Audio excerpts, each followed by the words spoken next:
Yo. Welcome to the agenda. We're late, but look, it's better late than never. It's me, Mr. B. For Anthony Herbert, as you know, you should know by now. We've got early doors, as you should know by now. We've got a new one, Fuzzy Gum. As you can see by his background, he is related to a certain There you go. Guys, look, we're on here. We're not going to talk Man United today. We are going to talk the England game and the Spain game, to be fair. As that game finished as well. They gave Georgia a shellacking, a 4-1 shellacking. But look, before going any further, DK Wilson, all the way from Wyoming. How you doing, big man? Stephanie, how you doing, my dear? And that looks like Bilal in the house. I hope you're well, my friend. Guys, obviously, I know you did your stream earlier on. I'm not sure what you actually went through, but a couple of things I'm going to ask you as this is.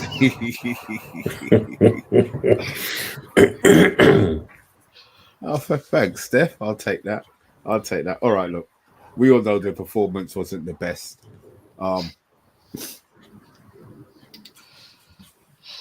On 85 minutes, I suppose it was Iceland proportions, to be fair. I know there was a lot of anger from Mr. Herbert, I'm sure. So I just want to know what you put for the performance. I'm going to start with you, Anthony, then we'll go on to Fuzzy, and then obviously we'll end with early doors as I'm asking the question. So performance, Anthony, how good or how bad were they? Oh, we were bad, Mr. B. I mean, for 95 minutes of the game, I mean, I was literally, I said it in the last show, that the words that was coming out of my mouth, and I never knew that I could shout and swear so much at the TV, to be honest with you. I mean, the tactics were wrong. Harry Kane, yeah, he was poor within 90 minutes. I think we were all poor. The whole team was poor in that 95 minutes, apart from one player. And that one player actually plays for you, meaning he did make. You could tell there was a difference within that team, within that midfield. And then obviously Southgate was a bit late with his substitutions. I personally think if he was interviewed after the game, I think he would absolutely come out with a load of shit that I would expect. And he said, "Well, see, I knew it. We can do it. You know, this, that, and the other." And it'd be no. That England that what won that game wasn't his tactics. It was the players playing how they were on that pitch, especially in the extra time. You know, I mean, you've seen a difference in that team in extra time, and I think Southgate is better off. Personally, it's like what I said on the last show, Mr. B. The only smile that that Southgate can give me is after this campaign, he pitches off. That's it. I'm done with this manager. But we're not going to win this competition. But I'm glad we got through to the quarterfinals at least. Well, I won't ask if we could win it because that was my next question. Look, I won't ask you that then. Fuzzy, performance. Beautiful. Scenes of glory. The mighty Slovakia have fallen to prime Southgate ball. Don't you just love it? Honestly, 11 players that look completely just out of ideas, out of sorts, and a manager sat in the touchline. No clue how to get any of them in sync. It took him until, what was it, the 66th minute before he made a substitution through injury. Took him to the 84th minute before he made a tactical switch. So by that point, I thought it was like 5 subs that we'd made. Slovakia had made until that point. But it was actually 4. So Slovakia, despite leading the game, were doing changes to ensure that they try and keep that lead. You know, they're being proactive. They're trying to, you know, change a few things here, tune the team, you know, keep the 1-0 lead there, and see the game out. Trying to manage it. That's a manager, you know, trying to do his job. Southgate is like, wow, Jesus, I can't really take anybody off here because they're my boys, you know, they're my guys, they're the people that will drag me out of the trenches. So I can't take them off. It's like there's so many players on that bench that we could sit here as fans screaming, "Get him on, get him on, get him on." See, well, you'll probably see it, but you wouldn't have the confidence or the necessary to somebody played the bongos. Yeah, that's him over there. Right. That is the loudest keyboard I've ever heard in my life. That's his inside there. He types away all along to the screen. He wrote a love letter to what you call Mr. B, David Moist. Yeah, saying that he wanted to keep him in. Yeah. Long story short, with that performance, Southgate, you lucky SOB. Is it better to be lucky? Is it lucky? We saying it's lucky to be a lucky manager, or better to be a lucky manager or a good manager? I'll better to be a good manager. At least if we had lost to Slovakia with a good manager who's actually tried to win us the game, we'd sit there and say, well, look, the manager's done what he's paid to do. He's made changes and he's literally kept us trying to win a game, but the players ain't pulled their weight on the pitch. Now, because that's where we are right now. If we can share blame, we can say, well, those players aren't putting in 100% on the pitch. But look at the bloody tactical setup. Oh, my God. It's like it's the worst of both worlds. You know, you can't even have one of both worlds. Yeah, there's a double negative at the moment with this England team, and it takes for sheer moments FC to actually make the difference, to find the cutting edge from a corner that gets headed on, which before then every aerial ball that we sent in was being easily dealt with. So it's like, well, guys, if plan A fails, don't worry. Keep trying plan A. It'll eventually work. What about plan B? What about plan C? Do you think he has a plan B or a plan C? I know they went to 3-5-2 at a stage, but I think they more fell into that formation than it was something that was planned. I think he fell into that because those were the players on the pitch. Well, plan B was run down the tunnel. Plan C was quickly jump on the plane before anybody else could catch him.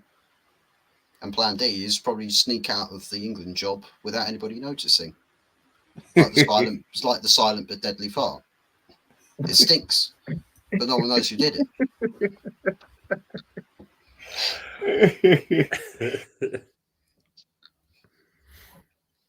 This one's my time, and I'd rather get knocked out of the tournament playing football and having a go. 1-0 England went long again and again. Embarrassing. Performance, Tony.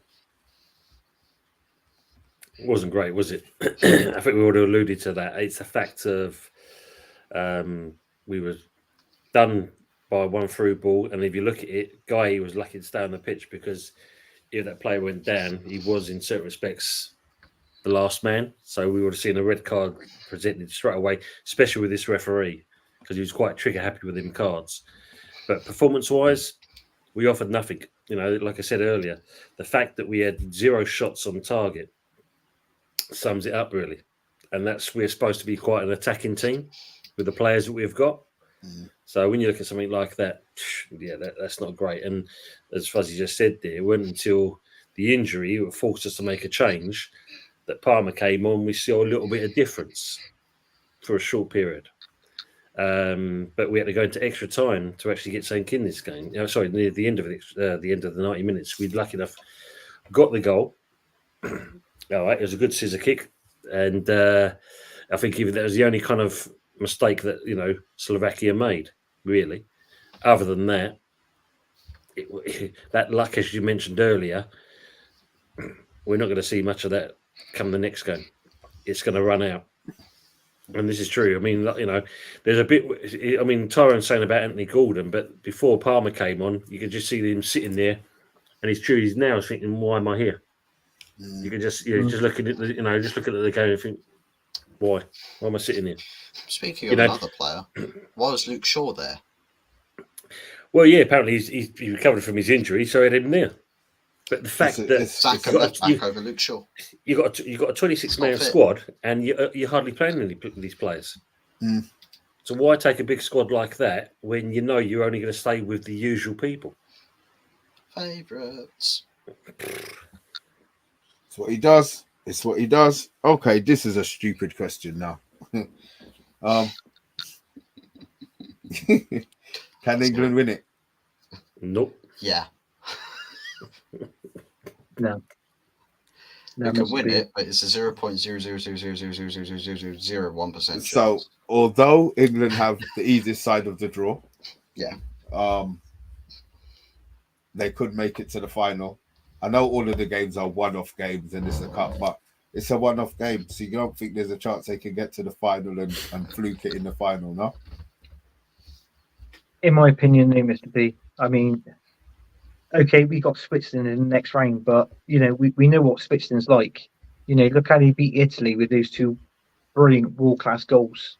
We didn't expect that. Favourites, you look at it on paper and stuff like that, you expect Italy to go through. But Switzerland.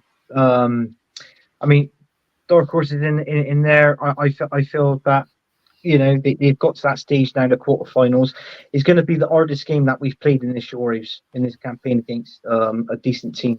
Because obviously, you expect when you get further into the competition, the games are going to become more harder, and obviously, you only play what's in front of you.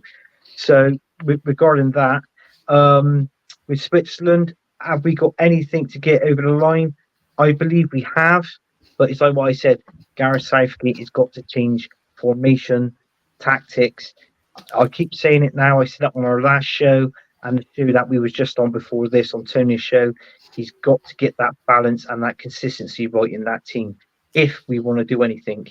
And that is if we want to get to the semi-finals. I mean, I tipped it. I said the four semi-finals would be Germany, Spain, England and France. That's my four favourites for the semi-final of this competition. That's not going to work because three of them are on the other side. Well, it would do because it is whatever it is, but it's like I personally think that's the only teams that can go through. I mean, you look at the underdogs. I mean, obviously Georgia, they've gone out to Spain tonight, as we're going to touch on that. I think they've done well in this competition. Austria under your old manager, under Racket Ralph, I think he's done really well as well. Yeah, within that formation 4-2-2-2. What he plays for Austria. So, I mean, we might be in for a shock, in this Euros. It could be at least the underdog going into this finals or whatever, depending on how it plans out throughout the competition. So, it's just going to be one of these things. I've got a T-shirt on tonight. It says there, "It's coming home." No, we're going home. It's come to the semi-finals. We will be going home.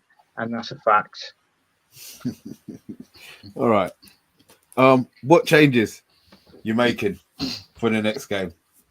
12 likes, guys. Let's try and get these to at least 20 before we are within the next 20 minutes that we've got left on stream. But what changes will you make? What changes would you be making, Tony? What changes are you going to make the next game? I think if you play, the right wing especially, start Palmer. Give Saka a rest for one. Even change if you look at Gordon for Foden on the left-hand side as well. I think both players have done well when they came on as substitutes, but I think if you look at it, you start with Tony over Kane, just for the aerial ability and the hold-up play. The question mark is going to be if Trippier is not fit enough, because this is one thing that Southgate never did bring cover for, was on the left-back position. Who are we going to put there? Especially if Trippier's injured. That's going to be a worry. I mean, if he's going to play Saka there, don't get me wrong, he did well. He filled in for Trippier when he came on, when he put in that position. But that's a concern, who's going to be. And Stones as well, thinking about it, maybe take him off, because he had a bit of a mare, didn't he, today? He didn't exactly play well. He's not exactly shone out at all. Anthony, what changes would you make? Apart from that, I do agree with what Tony said. I mean, obviously, give Anthony Gordon a chance on the left, rest Saka, play Palmer. Up front, drop Harry Kane. You've got an option there of Watkins or Ivan Toney. Toney does hold the ball up well in the box, better than Watkins, but Watkins gives you that more fluid, attacking role within the box, I feel.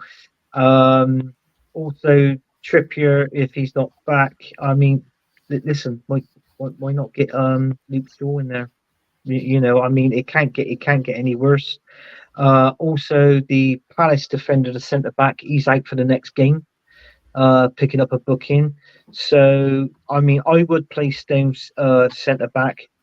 Is no one who's going to go in the centre back role with him. Maybe I don't know. Maybe you play Gomez there, or what's the Aston Villa defender? Is it Kwanzaa. Konza, yeah. Yeah, Konza, yeah, maybe put him in there.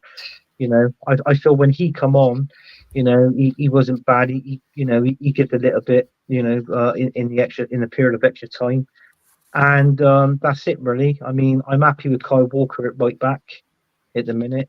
As far as you know, Trent Alexander-Arnold, he doesn't get he won't get a sniff in the team at the minute unless he comes off the bench. But we've got to be winning. We've got to be winning at least by 1 or 2 goals against Switzerland for me to bring Trent off the bench and into the game. So there's so many options there, Mr. B. So but this is what Southgate's got to look into, and he's got to really change this one up. And because the further we go on into this competition, the opposition's getting harder. So he's got to grow a pair of balls and change that side if needed. Fuzzy, what changes you making? Oh, quite a lot. I mean, Pickford's been fairly steady in goal, so there's no need to change him. Obviously, Luke Shaw's only there for the vibes, and I think if we survive in this tournament long enough, then maybe he'll eventually be fit enough to play. So by this point, stick him on the pitch, because by the time we get to this game, he should be fit enough to play. He's suspended. Probably stick Lewis Dunk next to John Stones, to be honest. I think a bit of a leadership figure at the back, because that's, if we're going to be a bit more clueless, at least have a bit more of an aged head in that defensive line, just to sort of keep things strung together. Kyle Walker, I mean, as far as defensive capabilities goes, probably the best option we've got.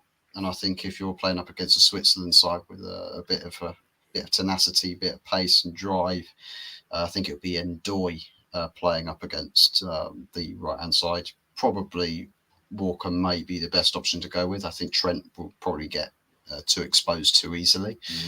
So Walker would probably stay. Mainu and Rice, I'd probably keep the same, just to keep that balance of dynamic there. Change out Bellingham, maybe put Foden in the middle, start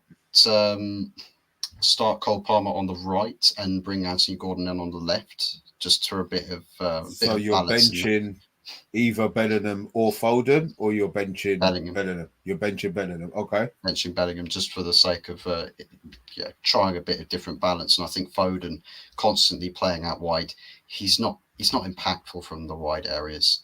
What he likes to do individually, I know he's not had a good tournament, but his best work usually comes from the central areas. Henceforth, for his club, both wingers in that team will cut inside, will bring it more centrally. That's where Foden's most efficient. But with this England team, it's constantly stick out wide, either put the ball in or play it back to a supporting fullback. But that's not what his strong suit is. He won't be overlapping. Anthony Gordon is more suited in that area of the pitch because he's more used to taking it to the byline, taking a man on there and putting in a good set piece delivery. So and Harry Kane, I'll drop him for Tony or Watkins. Again, we need somebody who's going to play over the shoulder, not drop deep and play in like a central defensive midfield position. We need a striker that's actually in the impact areas. So those are my changes, and the manager. We need to change the manager. All right, Tyrone's gone. He's gone. It's a 3-5-2 he's got here actually. He's gone, and that's what they ended in. It's Stones, Walker, Dunk, Trent right wing back, Anthony Gordon left wing back, Rice and Wharton and Mainu and Palmer and Bellingham as a false number 9. So no in that formation you played with. Hold on, what's he done here? Is that right? Attacking mid. All right, so he's got Palmer playing in with Bellingham. I would have played. I said I don't really have a problem with that formation, to be fair. But if I'm going to do it, I'd be playing. I think that Tony has to be playing as the striker, so it will probably mean that Palmer doesn't start. Unlucky. He's playing Wharton and okay, Tyrone. That's I don't think what's his name goes anywhere near that. It's going to be interesting to see what he does do for the next game. Before we jump on to Spain, marks out of 10 for the performances today, guys in the chat as well. We'll start with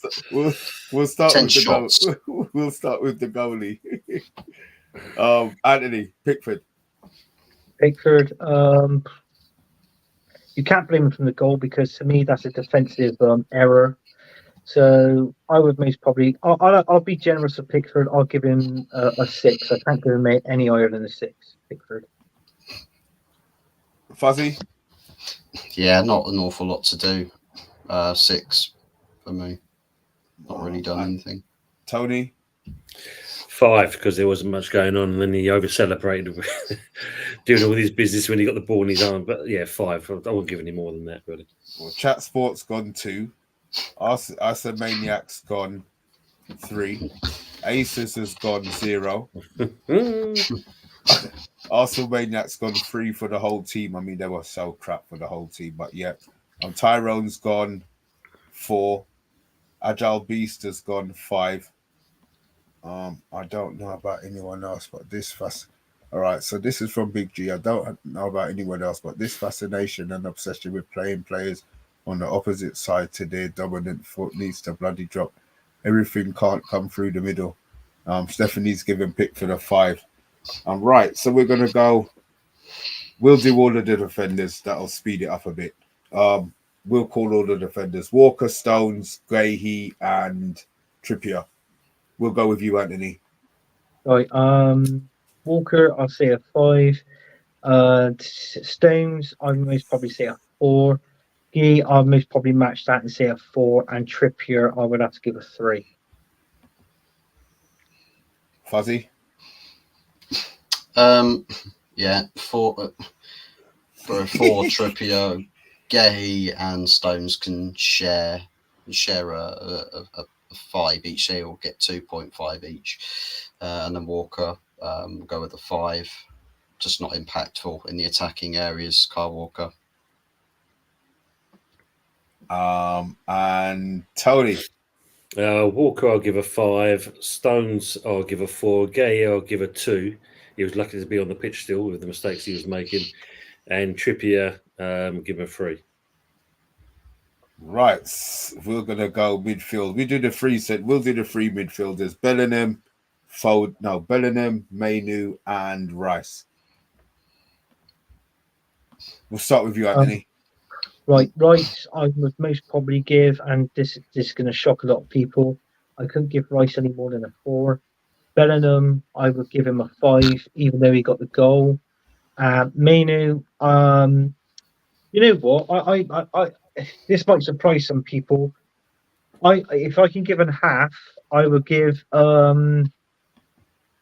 would give Mainu a 6.5. He was man of the match for me, but he can't get any more than a 6.5 because we were poor for that 95 minutes.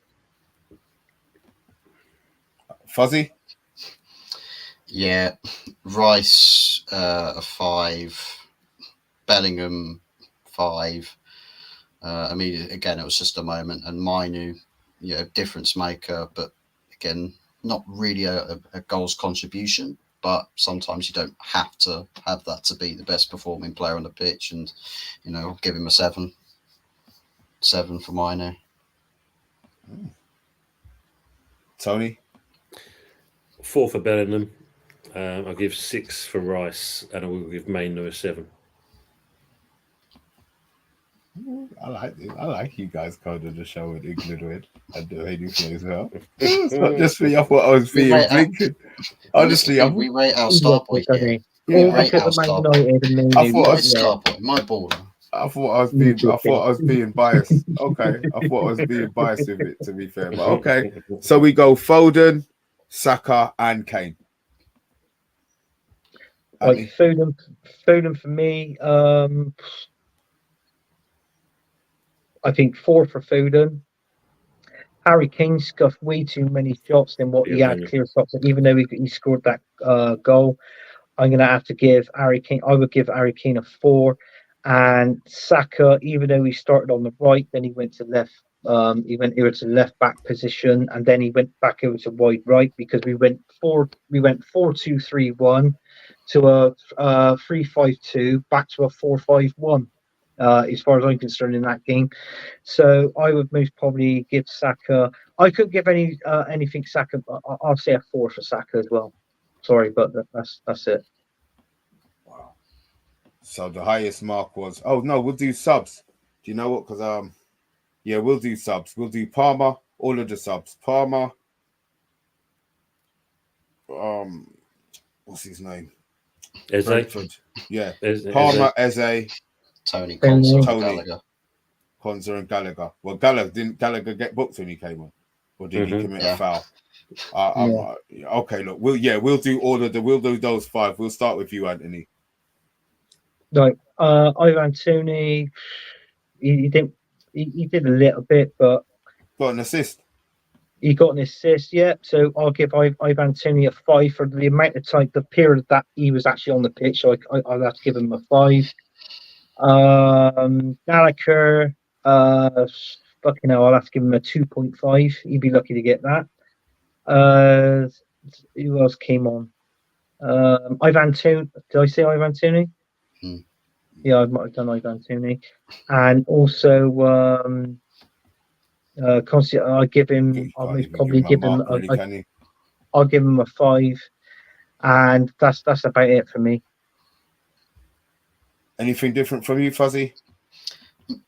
Not too different. I mean, I'll go with a 6 for Cole Palmer. Came on, was fairly steady. Just a minor change to the dynamic in the midfield. Eze, same story, about 6.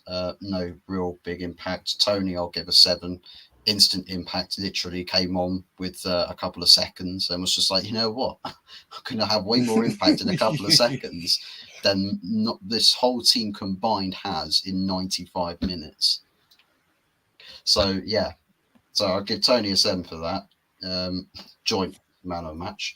Konsa came on, no real differences there. I'll give a 5.5. And Gallagher again as well came on, got booked. Not really anything to sing about. And yeah, again 5.5. Gallagher is 6. Gallagher 6. Seriously, sorry, I missed out Palmer. I was going to give Palmer I can't give him any more than a 4.5. When he changed the game a little bit, and then he was sort of like passing the ball sideways instead of passing it forwards. He was going a lot sideways as well. So I'll have to give Palmer a 4.5. I missed him out. Sorry, Tony. Tony, I'll give a 6. He made an impact. Got to say, he got the free kick, and then from that, headed the ball across for Kane to score. Eze, I'll give him a 5, along with Palmer. Started off all right, but then Palmer seemed to kind of fade out as the game went on. Konsa and Gallagher. I mean, Konsa didn't really do much, so you have to, 4 at best. And Gallagher, and he's a 3, and that's just pushing it with him. Boy, well, look, that looks like that was the England dissection. Look, they're through to the next round. When's the next game? When they playing? Saturday? No idea. Thursday? Is it next week? And it is sometime next week. Well, look, England's next game. They're through to the next round. Look, we don't even know where the next game is. I think it's the 6th. I think it's Saturday. But then again, it might not be. It may well be Thursday. Who knows? We'll see. But look, they're still in. We know these changes are going to be minimal unless there's injuries. Chat Sports saying it's Saturday, 5 p.m. Saturday. Okay. All right, so they've got a week. They've got 5 days, so that means he's probably not going to change the team. He's just going to work with what he's got. Back to apart the from diary game. room. Yeah. Also, Mr. B, Arsenal mate saying rating of the manager. What about Southgate? We're going to give Southgate a rating. Oh, of course, yeah, Anthony. Oh, he's a prick. I'll give him. I'll give him a 0.5. He didn't do nothing for me. He did not shout any instructions to his team or anything like that. And it's like what I said. If they would have interviewed him after the game, he would have absolutely come out with a load of crap, in my opinion. So 0.5. Gareth Southgate. Fuzzy. How many years has Southgate been in charge of England? 8. Right, -8 then. A minus rating for every year he's served as our England manager, where he shouldn't have done. Stephanie's asking, will United have signed any before? Oh, sorry, I thought she said mentioned. Will England have signed any players before? Go on. What you got, Tony?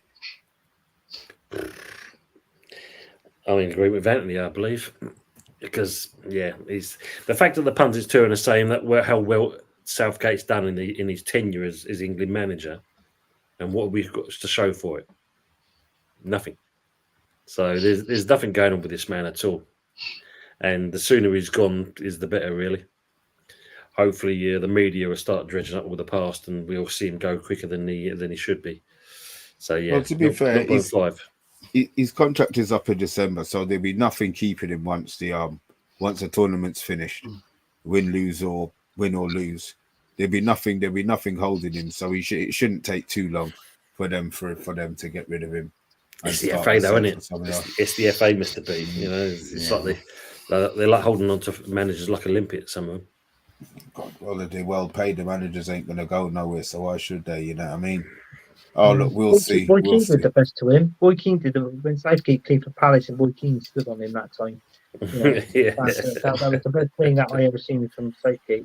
Don't get me wrong, he wasn't a bad player in his playing days at centre backs, but I mean, obviously for Crystal Palace and Aston Villa. But apart from that, I mean, you're talking to a manager when he was the manager of Middlesbrough, took him to 12th, 13th, then relegated. Seriously, is that a manager that we need to manage our country? I personally don't think it is. We'll see. Just briefly, Spain. Scoreline shows that they demolished Georgia. It didn't seem like that kind of game, to be fair. I will say that, only seeing the brief highlights I had while I was on a previous stream. But Spain looking good to win it, or was it just one of those performances and Georgia were there for the taking? No, I think Spain's been a good team. I think they've been very disciplined in their ethics of where they play their football, and you see that today as well. They may not have looked good in with the goal that Georgia scored, but you can't knock the players that they've got. They're very good going forwards, and some of the goals they scored today, especially Williams, that solo goal he did himself. Another one, we let go basically, when you think about it. But yeah, no, Spain look good. I think, for me, I've already said it. I feel like they're going to win the competition. Yeah, they're my new favourites now. They are my new favourites. Anthony, Spain 4-1.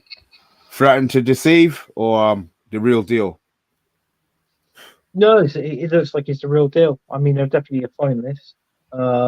Depends on what goes on, whether is that of them. I think it might be them in Germany, because we don't know who's going on from the quarterfinals into the semis straight to the final. So you've got to look at it.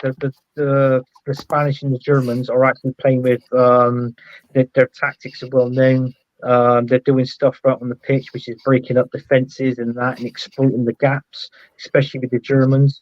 So yeah, I mean, you've got to give credit to Georgia. I mean, how far they've come into the competition, and when they first, I think it was like the first 20, 30 minutes, they didn't seem that bad, and then they just took their foot off the gas. Then, Mr. Bean, and hence that's why Spain came up and scored the 4 goals. The 4 goals. So.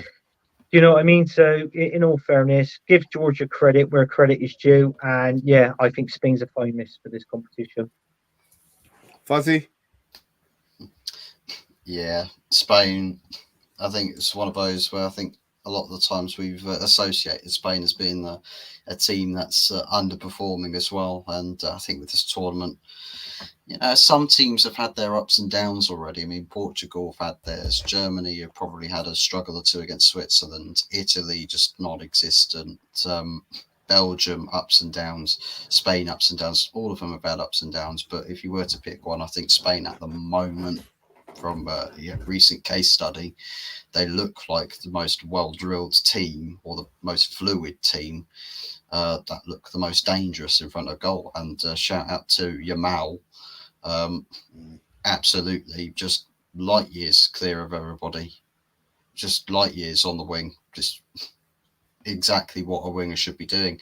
16 years of age, allegedly.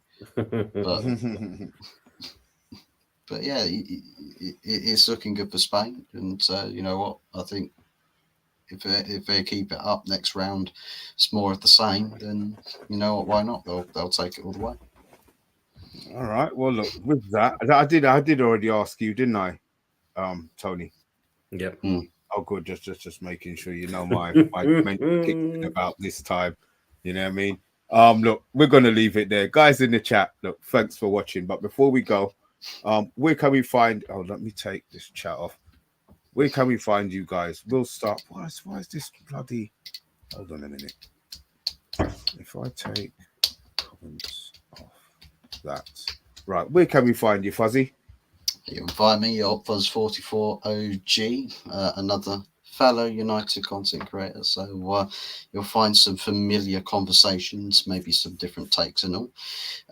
Got some transfer shows perhaps lined up in the next couple of days or so. So keep eyes peeled for that. On the road to 200 subs, about 11 subs away.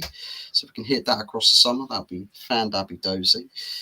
Big shout outs to, of course, you, Mr. B, for the invitation, and also joint invitation from Anthony and also Tony from Early Doors Football TV. Big ups to everybody in the chat. Quick show this one, but it's always a blast.